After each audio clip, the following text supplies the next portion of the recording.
The ground quivers as the first shells land, sending fountains of dirt and debris high into the night sky. Imagine being a young soldier crouched low in a shallow trench, hands pressed tightly against your steel helmet, the air around you vibrating with each explosion.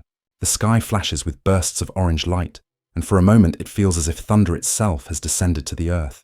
The sound is not a single blast, but a constant rolling thunder, a barrage that drowns out every thought. For the Americans, this terrifying spectacle was not chaos, but a carefully orchestrated curtain of fire designed to shape the coming battle. From the fields of France to the islands of the Pacific, the United States unleashed its artillery with a force unmatched by most of its enemies.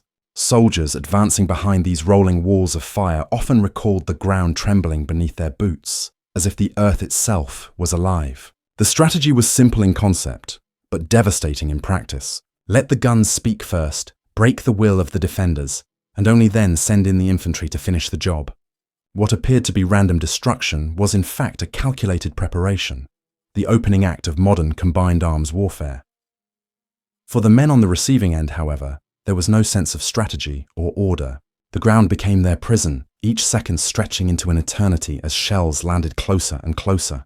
Trenches collapsed, machine gun nests vanished, and the very air filled with choking smoke and dust. Survivors would later describe the sensation as being caught inside a storm without end, where survival depended on nothing more than luck. In those moments, the balance of power was already shifting, even before a single rifle fired.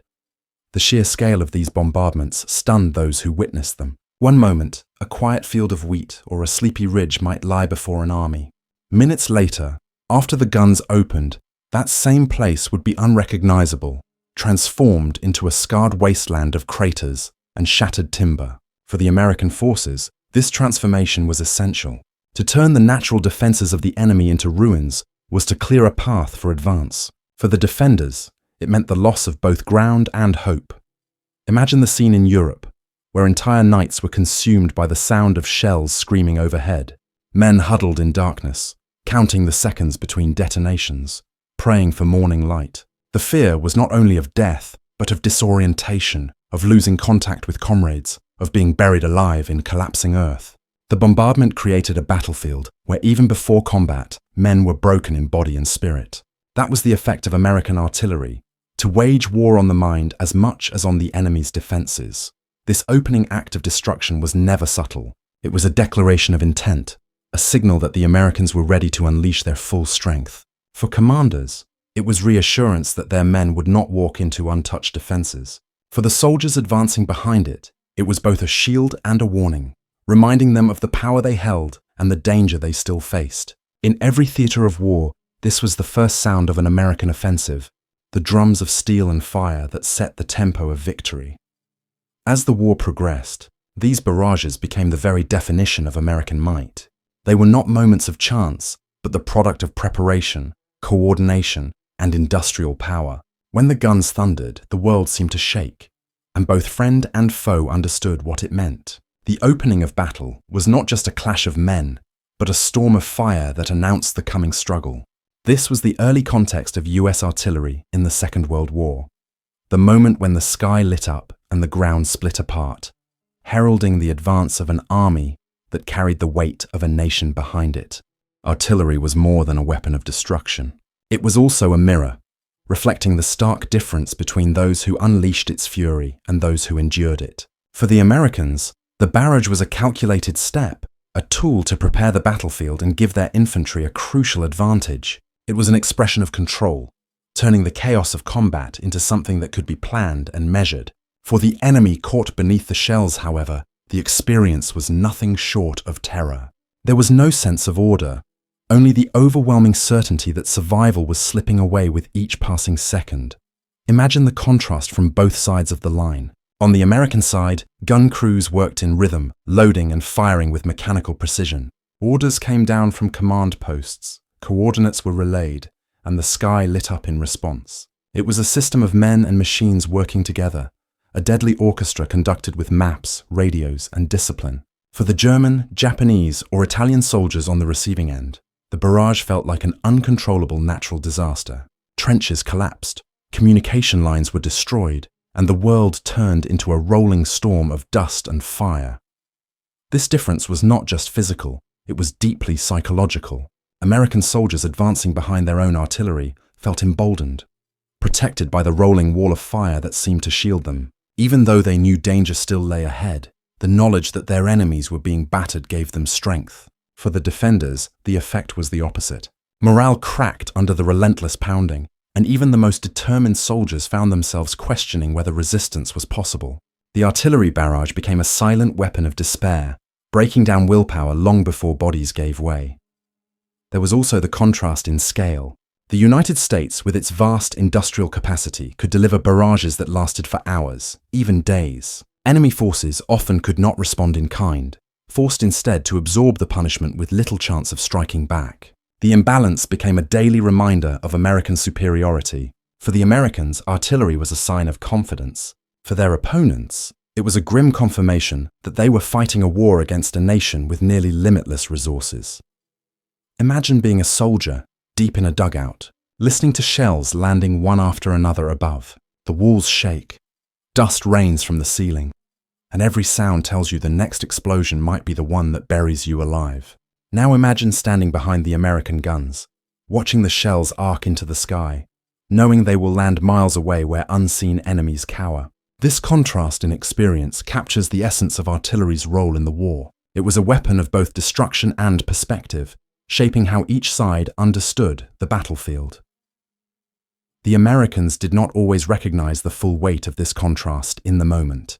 For them, it was duty, the execution of orders, another step toward victory. Yet for those on the receiving end, the memories would last a lifetime, burned into their senses by sound, sight, and fear. In this way, artillery created a gap not only in firepower but also in experience. One side saw strategy, the other saw apocalypse. It was in that gap that the true power of American artillery revealed itself, marking the battlefield as much with fear as with fire. The terrifying power of American artillery did not appear overnight. Its roots stretched back to the earliest days of the war, when US commanders realized that no modern army could win without mastering firepower. Artillery was not a secondary consideration, but a core part of strategy. By the time America entered the conflict, the doctrine was already clear. Overwhelming preparation would save lives on the battlefield. If enemy defenses could be shattered by steel, then infantry would meet less resistance when the moment to advance arrived. Behind every thunderous barrage stood an entire network of industry and logistics. Factories across the United States worked day and night to produce guns, shells, and the complex machinery that kept them firing. Trains rumbled across the country carrying ammunition to ports, while ships delivered supplies to distant fronts in Europe and the Pacific. It was not just the soldiers pulling lanyards on the battlefield who made artillery possible, but also the unseen workers who ensured that the flow of shells never stopped. This chain of effort became a lifeline, connecting American industry to the soldiers who depended on it far from home. The guns themselves represented decades of learning. American commanders had studied the trench warfare of the First World War, when artillery had already shown its terrible potential. They knew that in the modern era, battles could not be fought with rifles alone. The lesson was simple. Victory depended on firepower, and firepower depended on preparation. From this understanding came the belief that massed artillery would not just support the infantry, it would shape the battle before it truly began. Imagine the planning that preceded a major barrage. Maps spread across wooden tables, officers leaning over them with pencils and compasses, calculating ranges and elevations. Scouts and reconnaissance units sent back reports, pinpointing enemy positions hidden in forests, hills, or urban streets. Radio operators relayed coordinates with urgency, and gunners prepared their weapons in silence. When the order finally came, the first thunderous shot was not an act of chance, but the final step in a long chain of decisions stretching from headquarters to the front line. The origins of these barrages also lay in American confidence in its ability to coordinate vast forces. Unlike smaller nations forced to fight with limited resources, the United States could afford to be methodical. Its artillery units were supplied with endless ammunition, its commanders backed by an industrial machine that never seemed to falter. This allowed the Americans to turn artillery into a weapon of certainty. Every barrage became not just a show of force, but a statement that the US war effort could sustain such power indefinitely, it is important to remember that these bombardments were not random acts of destruction. They were carefully designed to achieve specific goals, whether to weaken a fortified line, silence enemy guns, or disrupt a defensive position before an assault. Each shell fired represented both destruction and intention. For the men on the ground, however, these details mattered little. All they knew was that when the guns opened, the world around them would change forever. Thus, the origins of American artillery power lay not only in technology or logistics, but in the very mindset of the nation at war. A belief in preparation, a commitment to overwhelming force, and a determination to spare lives by spending shells instead became the guiding principles. These choices would define the rhythm of campaigns across continents. When the guns roared, they carried not only the weight of steel, but the philosophy of a nation that believed victory could be planned, prepared, and achieved through fire. When American artillery finally spoke, the battlefield was transformed in an instant. A quiet stretch of countryside, a ridgeline, or a fortified village could be turned into a wasteland within minutes. Fortifications that had been carefully built over weeks or months collapsed under the relentless pounding. Bunkers cracked open, trenches filled with dirt and splinters, and enemy positions that once seemed immovable were reduced to rubble. Soldiers advancing behind the curtain of fire often described the eerie sight of smoke rising from craters. Trees shattered like matchsticks, and enemy strongholds simply erased from the landscape. The guns did not just strike targets, they reshaped the very ground itself. For those under fire, the experience was unbearable. The air shook with pressure waves so powerful that men felt it in their lungs and teeth. Dust and smoke filled every corner, choking survivors and making it impossible to see more than a few feet ahead. Communication broke down almost immediately, as phone wires were cut and runners could not cross the barrage without being killed. Soldiers pressed themselves into the dirt, covering their heads, unable to hear their own voices over the roar. Each blast carried with it not just physical destruction, but the creeping certainty that no one could endure such punishment for long. On the American side, the effect was both practical and psychological. Infantry units advancing after a barrage felt emboldened, knowing that the enemy ahead had already been battered. Even though they still faced danger, the knowledge that defenses had been softened gave them courage to push forward. Artillery fire also gave commanders confidence, allowing them to commit troops with the expectation that resistance would be fragmented and disorganized. The guns served as both shield and sword, weakening the enemy before the infantry's decisive move. The battlefield impact extended beyond the immediate destruction of enemy fortifications. Entire natural features disappeared under the weight of shells. Hills were flattened, forests stripped bare, and villages erased in minutes. What had once been familiar ground to local defenders became alien, a landscape of mud, smoke, and twisted debris. The sudden change left survivors disoriented, unable to find landmarks or even recognize the ground they had defended. In this confusion, American forces seized their chance to advance. The destruction of the battlefield itself became a weapon, turning once defensible ground into a nightmare of craters and chaos. Imagine being an enemy soldier trapped in that maelstrom. Each shell screams overhead, followed by an explosion that sends shards of metal and stone whistling through the air. The earth shakes so violently that it feels as if the ground might split open. Friends vanish in an instant, buried by collapsing walls or cut down by flying debris. Time loses all meaning, replaced by a relentless drumbeat of detonations that never seems to end. To endure such a barrage was to face both the physical threat of death and the psychological torment of helplessness. For the Americans who delivered this destruction, the barrage became a symbol of inevitability. The gunners working the massive field pieces did not see the direct results of their fire, but they understood its purpose. Each shell fired carried the promise of making the next advance possible, of reducing casualties among their comrades. While they could not see the devastation firsthand, they knew the guns were doing their job. On the receiving end, however, the effect was overwhelming. The artillery did not simply weaken defenses, it broke the will to resist. Thus, the impact of American artillery on the battlefield was absolute. It cleared paths through fortified lines, silenced enemy guns, and created conditions where infantry could succeed with fewer losses. It reshaped landscapes, destroyed defenses, and crushed morale in ways that no rifle or machine gun ever could.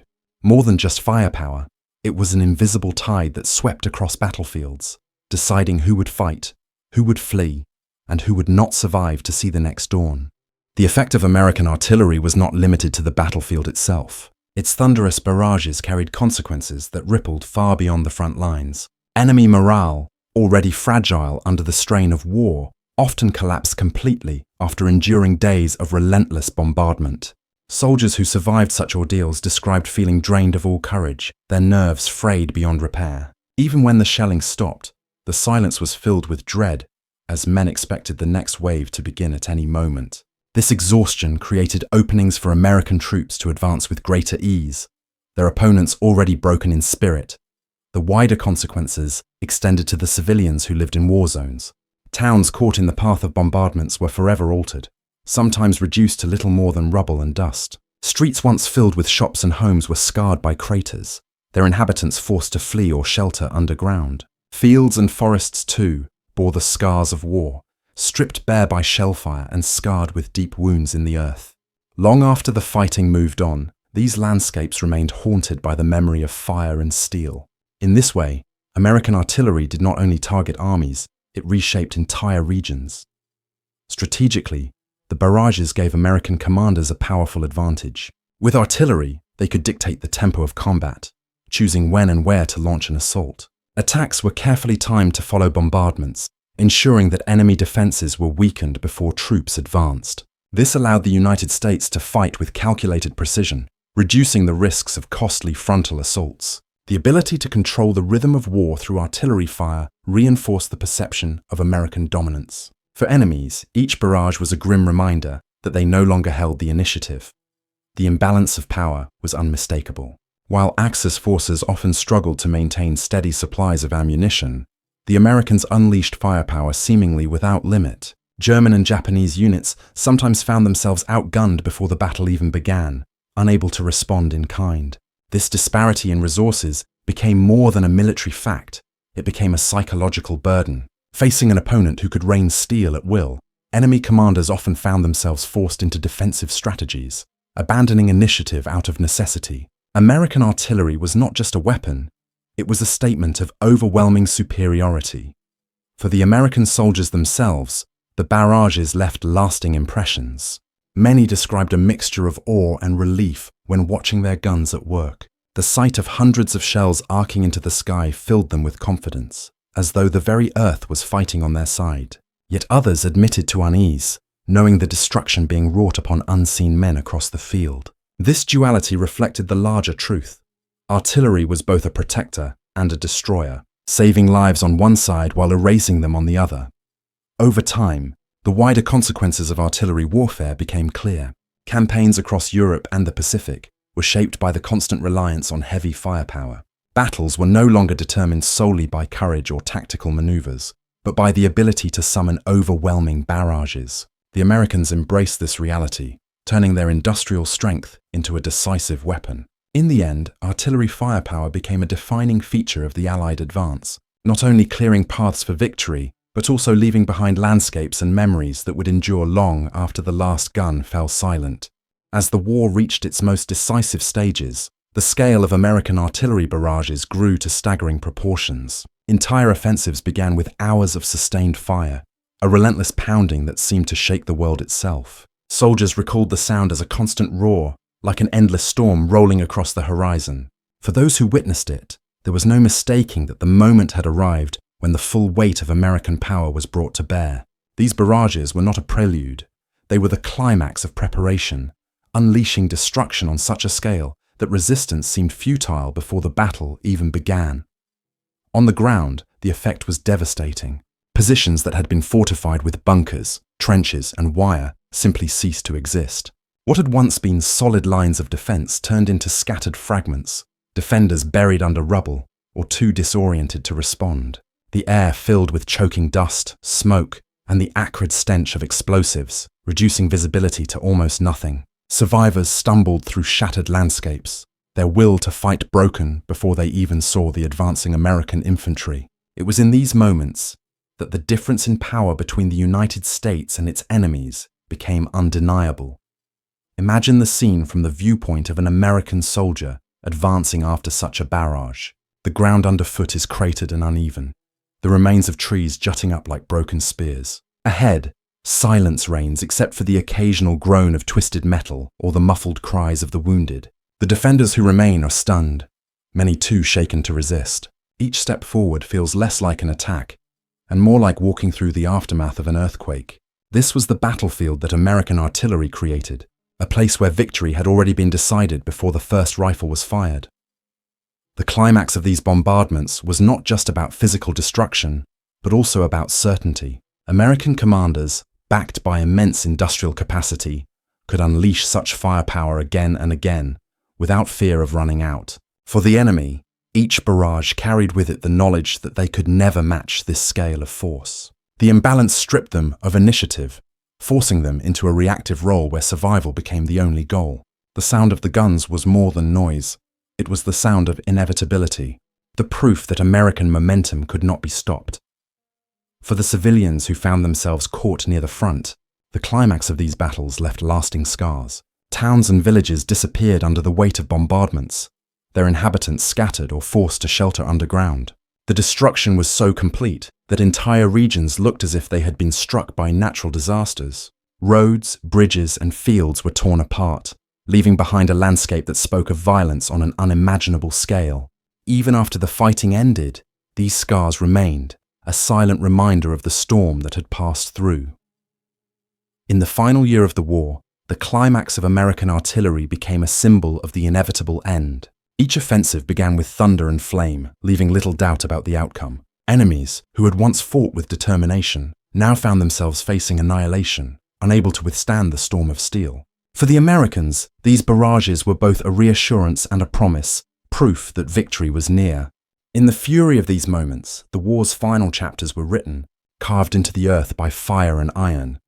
The climax was not a single moment, but a series of overwhelming strikes that defined the last stages of the conflict. It was the sound of a nation's industrial might turned into destructive force, the manifestation of preparation and coordination on a global scale. For those who endured it, there was no forgetting the terror. For those who delivered it, there was no doubting its effectiveness. The climax of American artillery was the clearest statement that the tide of war had turned, and nothing could stand in its path. In the final chapters of the war, the legacy of American artillery became clear. These massive barrages were not isolated events, but defining features of the conflict itself. They represented the industrial and organizational strength of the United States, a nation that could summon destruction on a scale few had ever imagined. For the soldiers who fought, the memory of those rolling barrages stayed with them long after the guns fell silent. Some remembered the sound with awe, others with dread, but all understood that these moments had shaped the course of victory. The physical scars of these bombardments remained etched into the landscapes they touched. Fields once green with crops were reduced to barren stretches of mud and craters. Forests that had stood for centuries were splintered into blackened stumps. Villages and towns that had been home to generations became rubble, their streets erased by fire and steel. Long after the armies moved on, these places bore silent witness to the destructive power that had swept over them. Even today, some landscapes in Europe and the Pacific still carry the marks of American guns, reminders of the intensity of that struggle. For the veterans who endured or unleashed these barrages, the memory was deeply personal. Survivors spoke of the fear that clawed at them during bombardments, when the ground itself seemed alive with fury. American gunners recalled the endless labor of feeding shells into their guns, each one carrying destruction toward unseen enemies miles away. Infantrymen remembered advancing through smoke and debris, stepping over the shattered remnants of defenses once thought unbreakable. To them, artillery was both salvation and terror, a force that defined their war experience in ways nothing else could. Historians later judged these barrages as turning points in the war. They demonstrated how preparation, logistics, and overwhelming firepower could dictate the outcome of battles before infantry even engaged. More than courage or maneuver, it was the ability to harness industrial strength that often decided who would prevail. The artillery barrages of the United States became case studies in modern warfare, showing how technology and organization could change the very nature of combat. They were proof that wars were no longer won by numbers alone, but by the coordination of men, machines, and supply lines working in unison. The closing legacy of these bombardments rests not only in history books, but in the lessons they left behind. They revealed the cost of total war, where entire landscapes and populations could be reshaped by firepower. They reminded the world that victory came not only with triumph, but also with devastation that endured long after the guns were silenced. For those who lived through it, the memories remained vivid, a reminder of how thin the line between survival and destruction had been. Ultimately, American artillery in the Second World War was more than a weapon. It was an instrument of momentum, a force that cleared paths, broke enemies, and carried the war toward its conclusion. Its thunder marked the beginning of advances and the collapse of defenses. Its fire reshaped battlefields and changed the fate of nations. In its legacy lies both the story of victory and the warning of what industrial power can do when harnessed for destruction. The echoes of those barrages still linger, not only in the soil where shells fell, but in the memory of a world forever changed by their fury.